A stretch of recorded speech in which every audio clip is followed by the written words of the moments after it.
ليظهره على الدين كله ولو كره الكافرون أشهد أن لا إله إلا الله وحده لا شريك له وأشهد أن محمدا عبده ورسوله من لا نبي بعده اللهم صل وسلم على هذا النبي الكريم سيدنا محمد وعلى آله وأصحابه وأنصاره وجنوده ومن جاهد في سبيل الله إلى يوم الدين أما بعد فيا أيها المسلمون رحمكم الله اتقوا الله حق تقاته ولا تموتن إلا وأنتم مسلمون فقد قال الله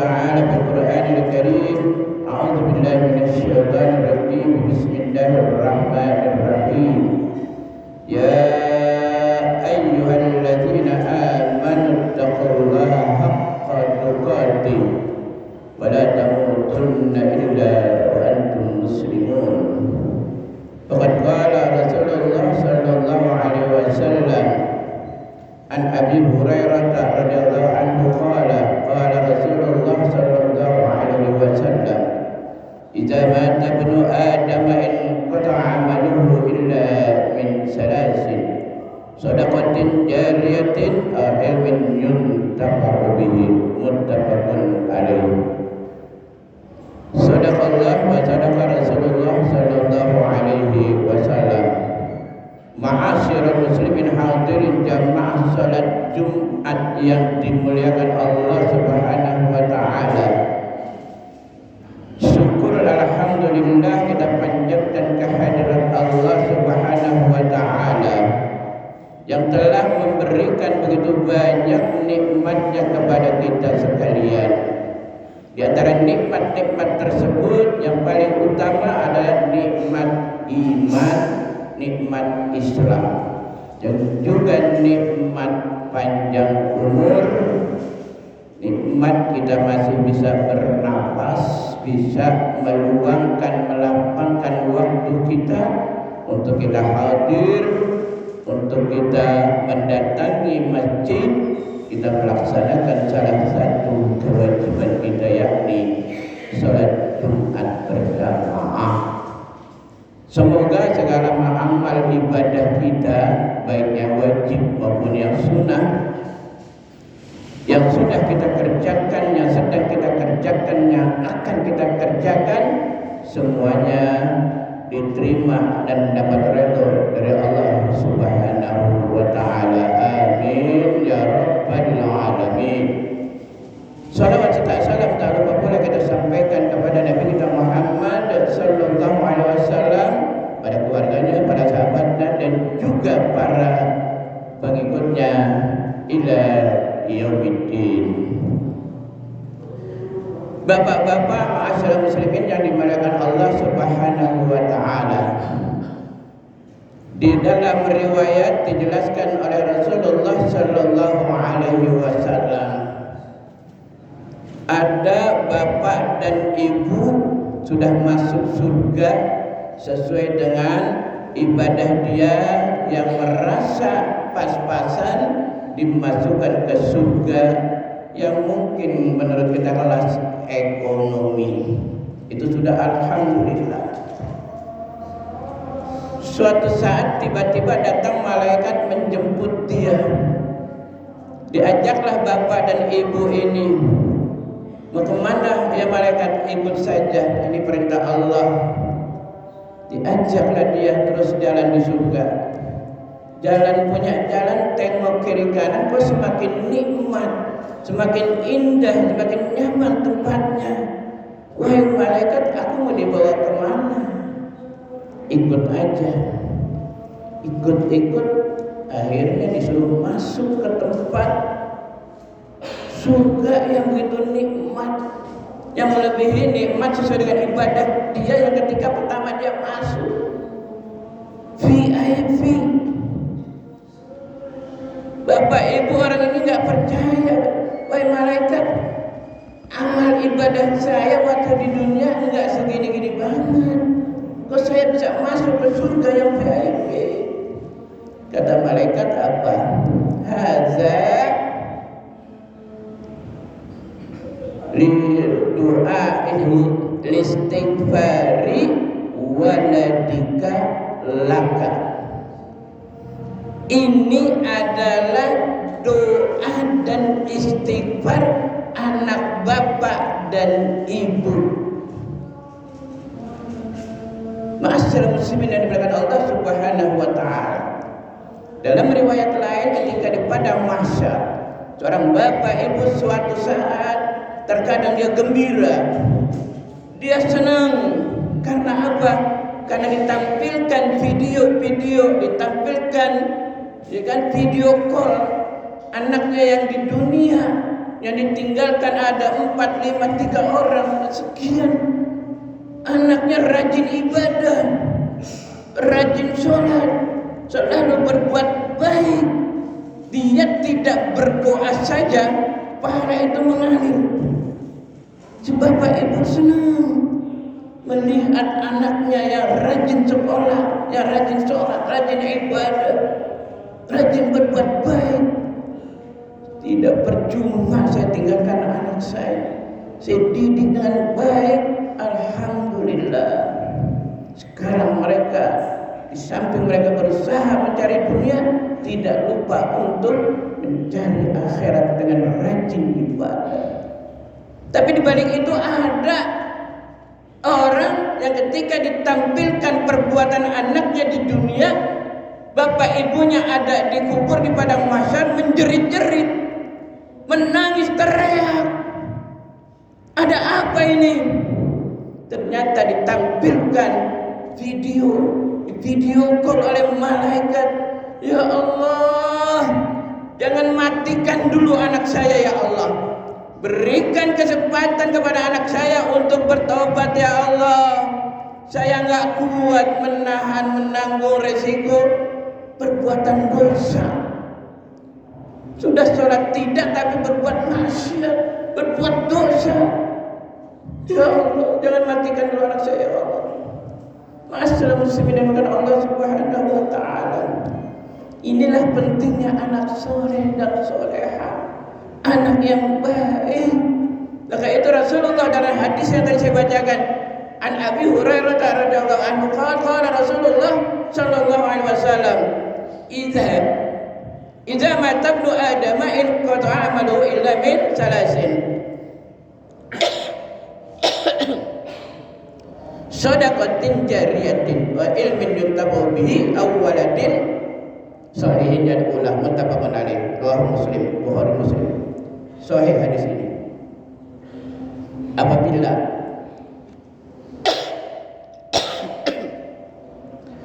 Apabila anak Adam manusia mati meninggal, maka semua amal ibadahnya terputus.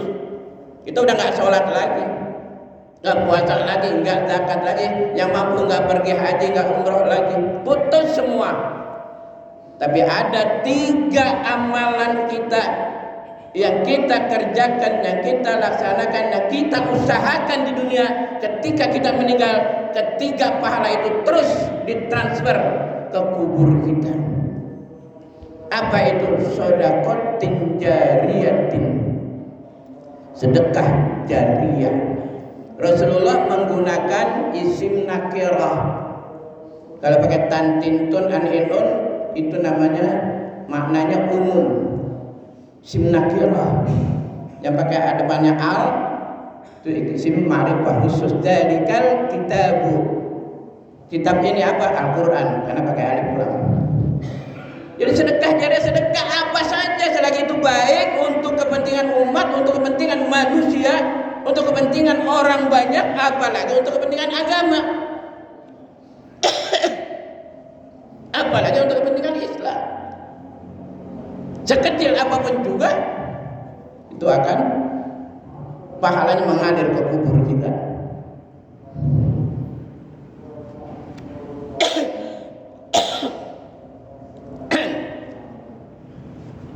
Yang kedua, ilmin yuntaba'u bihi. Ilmin pakai tanwin lagi. Ilmu yang bermanfaat. Ilmu apa? Ilmu apa saja selagi itu bermanfaat, kecuali ilmu sihir atau ilmu dukun. Kalau ilmu itu bermanfaat, matematik, IPA, bahasa Inggris, bahasa Jepang, bahasa Korea, kita ajarkan kepada tetangga kita, kepada adik-adik kita, pada anak-anak kita, keluarga kita dan sebagainya. Dia bisa, dia amalkan, diajarin lagi. Itu pun pahala terus mengalir. Ketika kita berada di padang mahal, di alam barzah atau di kubur. Apalagi kita ngajarin dia yang tadinya tidak bisa baca Al-Fatihah, kita ajarkan dia bisa baca Fatihah. Yang tadinya dia tidak bisa baca Al-Quran, kita ajarkan dari Iqra 1, Iqra 2 sampai selesai sampai Al-Quran. Dia bisa lancar, ajarkan tajwidnya, dia bisa, diajarkan lagi, dia amalkan. Hanya satu Al-Fatihah dia bisa diajarkan terus mengalir. Masyaallah muslimin Allah Subhanahu wa taala. Yang ketiga, awwaladin sholihin yad'u lahu. Anak yang soleh, anak yang baik, yang selalu, yang senantiasa mendoakan kedua orang tuanya. Baik orang tuanya masih hidup, apalagi sudah meninggal. Yang belajar bahasa Arab, belajar Arab, belajar sorab, belajar tasrif tahu yad'ulah isi mudhari. Artinya senantiasa terus menerus dia kerjakan, dia doakan orang tuanya. Habis sholat dia doa, habis baca Quran dia doa, mau tidur baca. Ada kesempatan orang tuanya didoain, istighfar minimal yang diajarkan ketika kita atau ketika anak cucu ponakan kita belajar di TPA atau di PAUD. Minimal itu, Rabbi firli wali walidayya warhamhuma kama rabbayani shaghira. Minimal itu. Anak soleh solehah yang senantiasa selalu mendoakan kedua orang tuanya ketika orang tuanya sudah meninggal, terutama.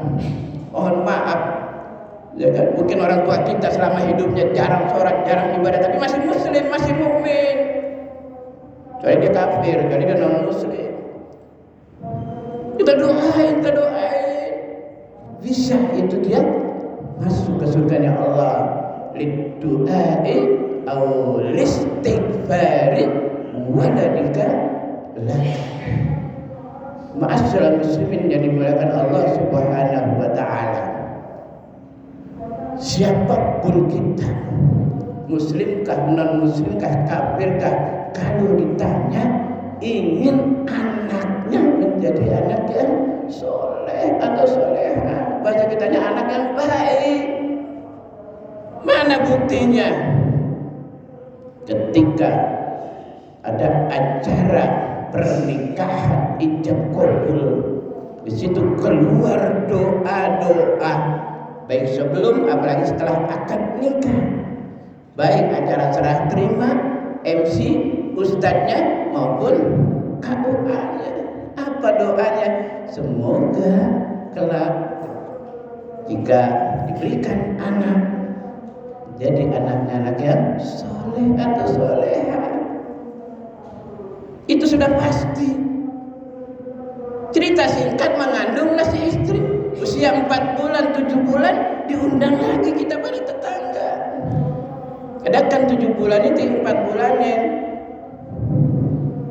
Apalagi doanya? Minimal itu. Semoga nanti selain dia doakan biar lahirnya mudah, selamat ibu dan anaknya nanti lahir menjadi anak yang soleh dan solehah. Ketika lahir ada uang, ada rezeki, dia beli kambing 2 bagi laki, beli kambing 1 bagi perempuan. Tidak ada dana, tidak ada biaya, diundang kita selamatan saja biasa. Apa doanya? Itu lagi. Ketika Ketika anak laki besar sedikit, dikhitan, disunat, panggil lagi ustaz, panggil lagi kita untuk selamatan. Doanya keluar itu lagi, semoga anak ini berikan kesembuhan biar cepat sembuh dan menjadi anak yang soleh. Mohon maaf, walaupun orang tuanya jarang sholat, bahkan ada juga orang tuanya tidak sholat, tapi dia masih muslim, dia ingin banget, pengen banget punya anak soleh-solehah. Buktinya apa? Anaknya masih kecil dimasukin ke PAUD, masukin TPA, masukkan TK Islam, dimasukkan ke MI atau Madrasah Ibtidaiyah, tamat MI dimasukkan ke pesantren, padahal bapaknya jarang sholat atau juga bahkan tidak sholat. Tapi ingin anaknya menjadi anak yang soleh dan soleha. Lu jangan kayak gua bapak lu, jangan kayak gua bapak lu. Bukan anak gua enggak seperti gua. Dia pengen anak yang soleh soleha. Bisa. Jangan kita percaya dengan hukum karma. Karena kita percaya dengan hukum karma, maka terjadilah. Tapi kita harus yakin di mindset kita, ini anak saya walaupun saya bandel, saya maksiat, saya tidak sholat, saya tidak ibadah, anak saya harus menjadi anak yang pintar, pandai, soleh dan soleha. Jangan di mindset kita, udah ada bapak ibunya aja begitu. Anak buah jatuh enggak jauh dari pohonnya. Jangan. Kita bikin mindset di kepala kita, anak buah, anak saya harus menjadi anak yang pintar, pandai, soleh dan soleha. Enggak mesti anak harus ikut seperti bapaknya yang malas rajin sholat, yang nakal, yang bandel, yang maksiat. Enggak.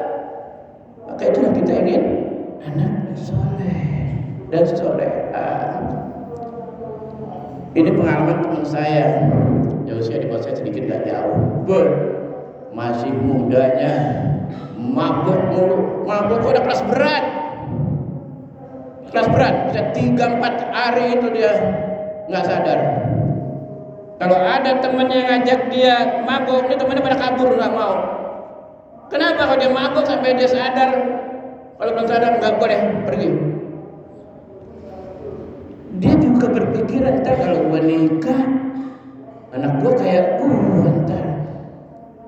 Tapi dia memberanikan diri, dia nikah. Gadis cukup muda, masih belasan tahun, daerah Jawa Barat, dia orang Betawi asli. Beda jauh belasan tahun usianya. Sekarang anaknya antara 5 ke 6. Dari 5 ke 6 itu hampir semuanya hafal Al-Quran. Coba, bapaknya tukang mabuk, bapaknya preman, takut para pemuda di situ sama dia. Dan dia juga ketika mau menikah juga khawatir. Tapi berkat pendidikan dia, anak dimasukkan ke pesantren, ada dimasukkan ke tahfizul Quran, masukin sekolah ini Islam, akhirnya anaknya hampir semuanya hafal 30 juz Al-Quran. Masyaallah, bismillahirrahmanirrahim. Allah Subhanahu wa taala untuk membentuk, menjadikan anak kita anak soleh dan solehah memang tidak semudah membalikkan telapak tangan. Apalagi sekarang terlalu berat untuk kita menjadikan dan mendidik anak kita menjadi anak yang soleh dan solehah. Ujiannya semakin berat. Apalagi ujian yang satu itu semua kalah sama HP, termasuk kita bangun tidur HP, mau tidur HP, soalnya kemarin HP kayaknya. Kalau kita dipanggil sama HP langsung cepat-cepat angkat. Kalau dipanggil orang tua, ntar dulu, tanggung. Anak-anak 2-3 tahun sudah dikasih HP. Biar orang tuanya gampang, anak anteng, kasih aja HP, diam tuh anak. Orang tuanya juga lihat HP juga. Belum lagi pergaulan sekarang, Masya Allah, berat. Belum lagi anak kita diracuni dari makanan, minuman yang itu tidak sehat, itu tidak baik, ini dicampuri oleh makanan dan minuman yang mungkin bukan buat manusia, tapi dibikin jadi makanan manusia, jajanan-jajanan, minuman-minuman sehingga anak-anak kita belum waktunya harus cuci darah.